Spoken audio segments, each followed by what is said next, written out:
안녕하세요. 반갑습니다. 쌤조학 조울입니다.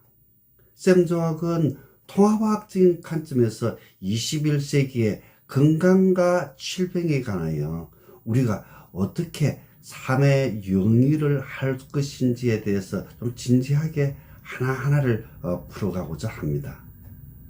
오늘의 주제는 수소는 부작용 없이 활성산소를 제거합니다에 대하여 말씀드리고자 합니다.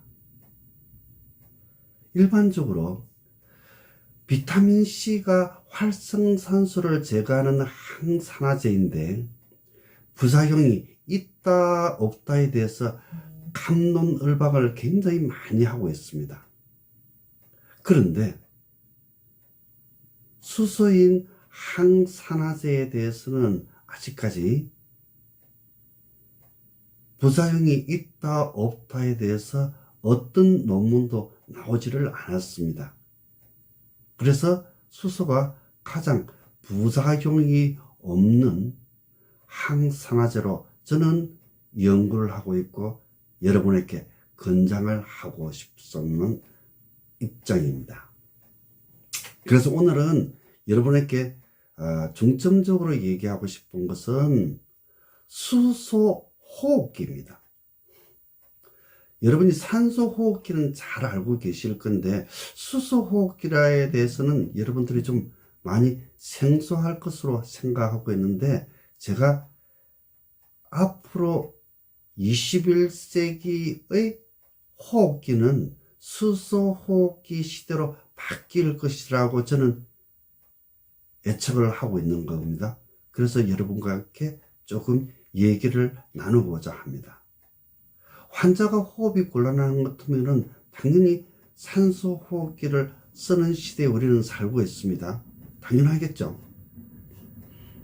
그런데 우리가 호흡량의 5% 정도는 활성산소가 생긴다는 데 대해서는 여러분들도 전적으로 동의하시죠. 그러니까 호흡량의 5%라면은 호흡을 많이 하면은 많이 한 만큼 5%가 생기는 거고 적게 했으면 적게 한 만큼 5% 정도가 활성산소가 생긴다고 보시면 되는 거거든요. 그러면은 어떤 환자가 호흡 곤란이 와서 즉 산소를 충분히 공급하지 않았기 때문에 호흡 곤란이 오는 거거든요. 그래서 반강제적으로 산소 호흡기를 통해서 어떤 산소를 갖다가 산소의 농도를 높여준다는 얘기죠. 그러나 그 공급해둔 산소의 5% 정도는 활성산소가 생긴다는 의미입니다. 그러면은 그 5% 정도의 활성산소를 어떻게 제거할 것인지가 가장 크겠죠. 왜? 그것은 환자에게는 또 다른 질병이나 호흡 곤란이나 다른 문제를 일으킬 수 있으니까요. 체내에서. 근데 그걸 어떻게 할 것인지가 가장 크겠죠. 즉 환자는 활성산소를 제거하기 위해서는 항산화제, 항산화 물질, 항산화 비타민, 항산화 미네랄이 필요한 시점까지 오게 된다는 거죠. 누구든지 다 그렇게 되는 거죠. 그죠? 이제 그렇게 됐을 시에는 우리 몸은 호흡 곤란이 온 상태, 즉 몸 자체 내에서 산소 부족이 굉장히 심한 상태인데 그 호흡으로 인해 가지고 또 새로운 활성산소가 생기니까 그 활성산소도 제거해야 될 그런 입장에 놓이게 된다는 거죠. 그런데 우리 조금 관점을 달리 해보는 겁니다. 활성산소라는 것은 산화제라고 그랬죠. 수소는 환원력을 가지고 있거든요. 자, 그와 같은 관점에서 본다면은 수소는 활성산소와 만나는 것 같으면은 물로 환원이 되는 겁니다. 수소가 가지고 있는 가장 큰 장점이 활성산소와 수소가 만나면은 물로 환원이 된다는 것이 가장 여러분들에게 설득력 있게 다가설 수 있는 겁니다. 그럼 어떤 쪽으로 환원이 되느냐? 물로 환원이 된다는 것은 방금 얘기를 했고, 그럼 우리 대변 내에서 소변 그리고 호흡, 피부의 어떤 땀 내에 우리가 배출될 수 있는 시스템으로 가는 가장 핵심적인 것이 우리가 수소가 활성산소가 만나가지고 물로 환원되는 그런 과정에 의해서 일어나게 되는 거거든요. 그래서 우리가 수소가 환원력을 가진다는 것은 누구든지 다 알고 있습니다. 그죠? 우리가 기초과학 조금은 중학교 정도만 나왔더라 할지도 그 정도는 알고 계시거든요. 근데 이것을 21세기의 우리의 과학적인 관점에서 보니까 이게 정말 산소호흡기의 문제점을 다 알고 있는 거거든요. 누구든지 의사들도 다 알고 있습니다.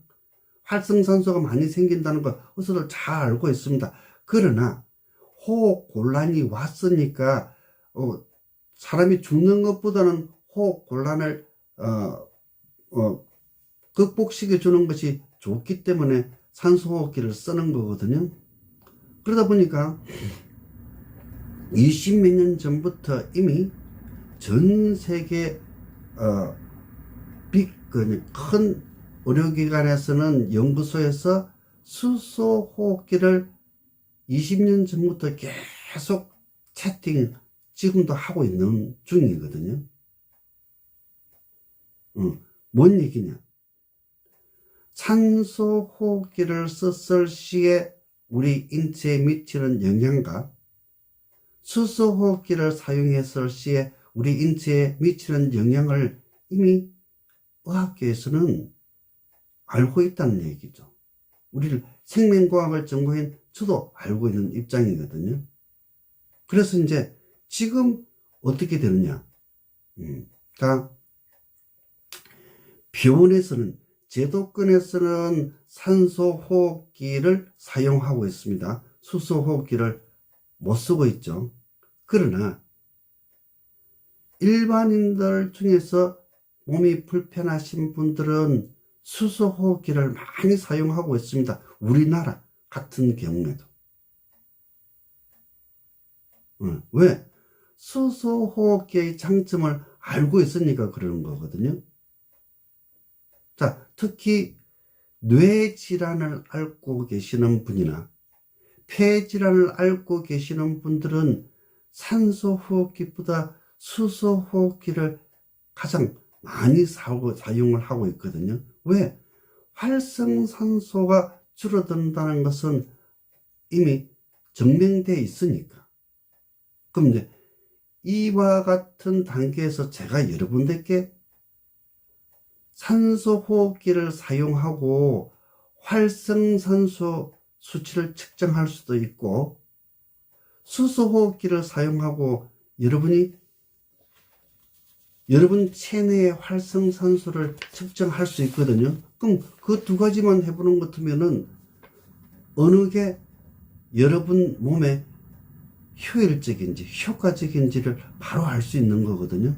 즉 우리는 체내 활성산소를 줄이는 것이 가장 크다는 얘기가 되지 않습니까? 그죠? 그걸 어떻게 하느냐가 가장 중요한 거니까. 자, 오늘은 수소호흡기에 대해서 중점적으로 말씀을 드리고 있는 겁니다.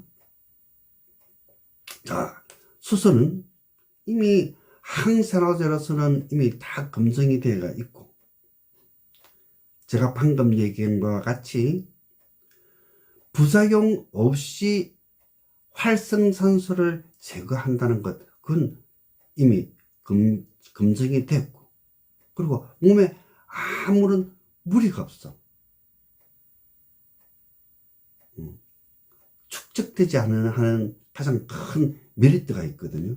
그래서 수소가 다양한 질병에 효과가 있던 것으로 이미 검증되어 있습니다. 그래서 첫 번째로 우리가 알고 있는 것이 수소는 항산화 효과입니다. 두 번째가 항염증 효과. 세 번째가 항알러지 효과. 네 번째가 우리의 대사 과정에서의 전반적인 효과를 보게 하는 큰 기대치가 있습니다. 그러나 어떤 개인의 질병이라든지 합병증이라든지 환경이라든지 먹거리라든지 정신적인 상태에 따라서 그 결과는 상대적으로 달라질 수는 있습니다.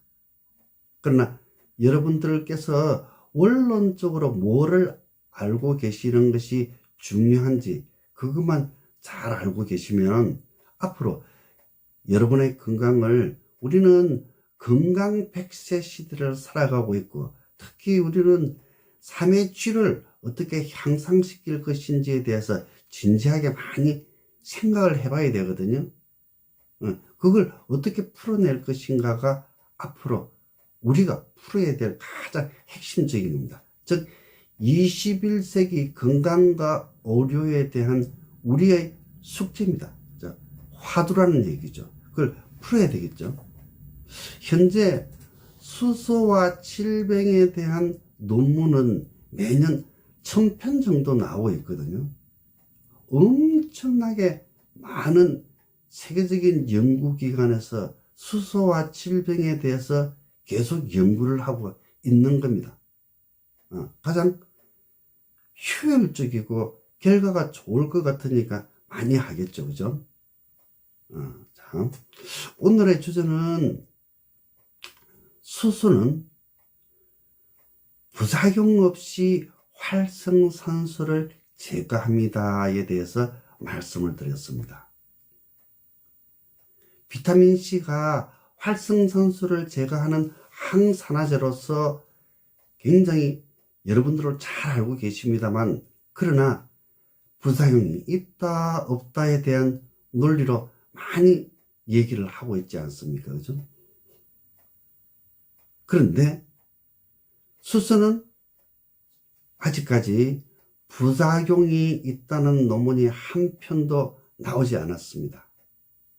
그렇기 때문에 21세기 미래에 우리는 항산화 물질로서의 가장 가능성이 높은 것은 수소가 아닐까라고 저는 생각하고 있으며, 특히 호흡기 곤란 쪽에 많이 오고 있는 뇌라든지 폐질환 쪽은 수소 호흡기를 사용하는 시대가 곧 올 것으로 저는 판단하고 있습니다.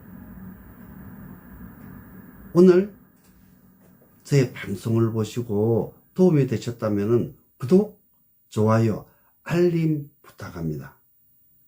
대단히 감사합니다.